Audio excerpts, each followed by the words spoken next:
ত্রয়োদশ সংসদে বিজয়ী ২৯৬ সংসদ সদস্যের মধ্যে ২১৯ জনই নতুন।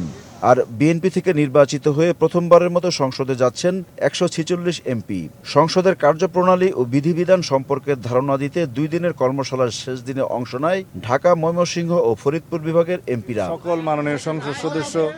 প্রশিক্ষণের এক পর্যায়ে স্বরাষ্ট্রমন্ত্রী সালাউদ্দিন আহমদ বলেন, পুরনো সংস্কৃতি থেকে বের হয়ে আসতে চায় বিএনপি সরকার। ভবিষ্যৎ পার্লামেন্ট সেশন দেখে জাতি অনেকটা আশ্বস্ত হবে যে এই রকম একটি পার্লামেন্ট তারা দেখতে চেয়েছিলেন, যাতে অতীতের ব্যাড কালচার যেগুলো হয়েছে, যেগুলো ব্যাড প্রেসিডেন্ট সৃষ্টি হয়েছে পার্লামেন্ট সম্পর্কে এবং মানুষের যে নেতিবাচক ধারণা সৃষ্টি হয়েছে, এগুলো সব মানুষের মন থেকে আমরা মুছে দেবো ইনশাআল্লাহ। আমরা একটা ভালো পার্লামেন্টারি প্র্যাকটিস আমরা সৃষ্টি করব এবং তার মাধ্যমে নজির স্থাপন করব। আর জাতির জন্য আমরা বেস্ট কন্ট্রিবিউশন যাতে করতে পারি এই পার্লামেন্টের মধ্য দিয়ে, সেই চেষ্টা করছি।